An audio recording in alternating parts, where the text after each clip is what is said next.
ទទួលបានសំណូមពរដ៏ច្រើនពីសំណាក់ប្រិមត្តរបស់ Everstory ចំពោះការបង្ហាញព័ត៌មានខ្លះៗពីប្រភពចំណូលរបស់ Sugar សមាជិកមិនសូវមាត់កលប្រចាំ BTS ប៉ុន្តែឥទ្ធិពលពេញខ្លួននៅក្នុងវីដេអូមុនយើងបានបង្ហាញអំពីចំនួនទ្រព្យសរុបរបស់ V ដែលមានចំនួនពីខ្ទង់40ទៅ40លានដុល្លារគិតត្រឹមពាក់កណ្ដាលឆ្នាំ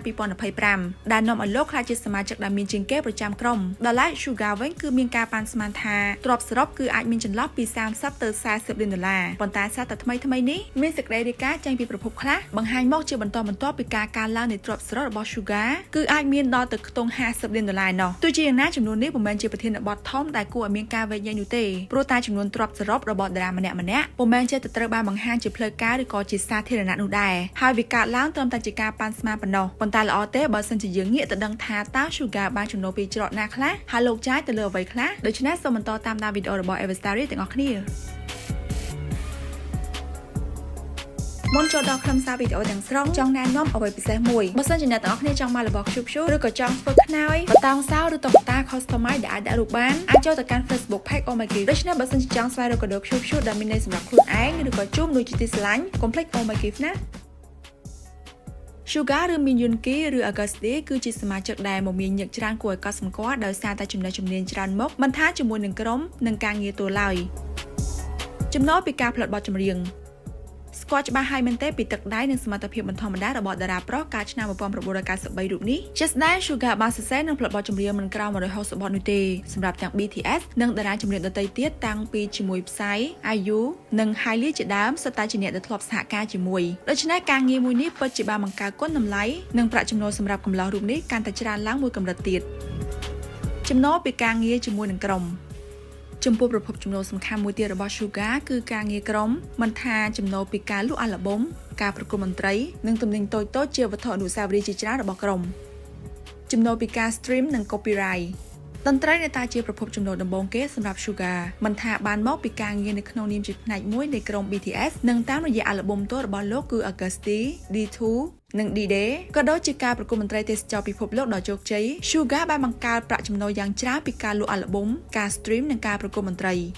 បន្ថែមពីលើនេះ Sugar ក៏បានបើកទ្វារទទួលចំណូលក្នុងនាមជាម្ចាស់កម្មសិទ្ធិបញ្ញាឬ Copyright Royalty ក្នុងភាពជាម្ចាស់ស្នាដៃផលិតបទចម្រៀងខណៈលោកក៏ជាសមាជិករបស់ Korean Music Copyright Association ដែលការចូលរួមនេះគឺធានាបានបន្ថែមទៀតនៅស្ថានភាពហិរញ្ញវត្ថុរយៈពេលវែងរបស់លោកមិនត្រឹមតែពេលបច្ចុប្បន្ននោះទេចំណូលពីការបង្ហាញខ្លួនជាទូតសក់ឆន្ទៈមុខមាត់ប៉ុណ្ណឹងដែរដូច្នេះ brand ណាដែលហ៊ានយកលោកគឺជា BA សុទ្ធតែហ៊ានចាយលុយធំហើយប៉ុន្តែជាមនុស្សមិនសូវមាត់កនិងមមាញឹកច្រើនស្រាប់ផងដូច្នេះការងារជា BA លោកក៏មិនហ៊ានទទួលច្រើនដែរពលគឺមានតែពីរធំប៉ុណ្ណោះទី1 Valentino លោកត្រូវបានតែងតាំងជា BA លំដាប់សកលសម្រាប់ក្រុមហ៊ុន fashion ដ៏ធំរបស់អ៊ីតាលីមួយនេះនៅខែមករាឆ្នាំ2023 2 NBA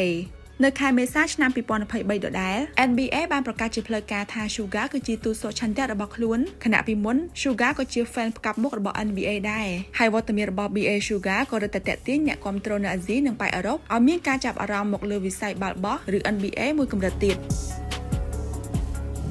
បន្ទាប់ពីបានដឹងអំពីប្រភពចំណូលរបស់ឧបរបស់អ្នកម្នាក់នេះហើយដូច្នេះពេលនេះយើងទៅដឹងអំពីការចាយលុយរបស់ Sugar ទៅលើអចលនទ្រព្យរថយន្តនិងរបស់របរប្រណិតផ្សេងទៀតទាំងអស់គ្នាលោកមានរថយន្ត Hyundai Palisade Calligraphy SUV មួយគ្រឿងព្រមទាំង apartment មួយនៅទីក្រុងសេអ៊ូលគឺ Seoul Beverly Hills ម្ដុំប្លុកអភិជន UN Village ដែលជាតំបន់ដែលសម្បូរសុទ្ធតែអ្នកមានពិសេសតារាកូរ៉េល្បីៗរស់នៅ apartment នោះដែរគឺលោកបានទិញនៅក្នុងតម្លៃជាង$3លាន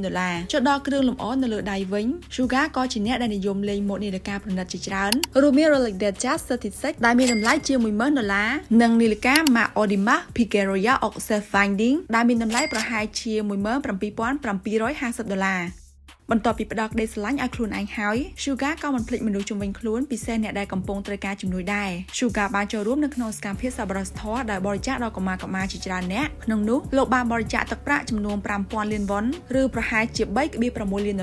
ដល់មន្ទីរពេទ្យ Severan ដើម្បីបង្កើតមជ្ឈមណ្ឌលព្យាបាល Min Yoongi សម្រាប់កុមារដែលមានជំងឺ Autism លោកក៏បានចូលរួមនៅក្នុងការអភិវឌ្ឍកម្មវិធីមួយនេះផងដែរដោយស្ម័គ្រចិត្តចូលរួមព្យាបាលកុមារដោយតន្ត្រីដើម្បីជួយកុមារដែលមានជំងឺ Autism កាន់តែបន្ស៊ាំជាមួយនឹងបរិយាកាសនៅក្នុងសង្គមឲ្យបានច្រើនលើពីនេះលោកក៏មានប្រវត្តិបរិច្ចាគនៅក្នុងសកម្មភាពមនុស្សធម៌ផ្សេងៗទៀតដែរដូចជានៅក្នុងឱកាសថ្ងៃកំណើតកាលពីឆ្នាំ2018ហើយត្រូវបានទទួលស្គាល់ថាជាបុគ្គលម្នាក់ដែលបានខ្នះខ្នែងគួរសមដែរនៅក្នុងចលនាសប្បុរសធម៌ បន្ទាប់ពី Sugar តើតារាណាផ្សេងទៀតដែលអ្នកចង់ដឹងព័ត៌មានប្រភេទនេះកុំភ្លេច comment នៅខាងក្រោមណា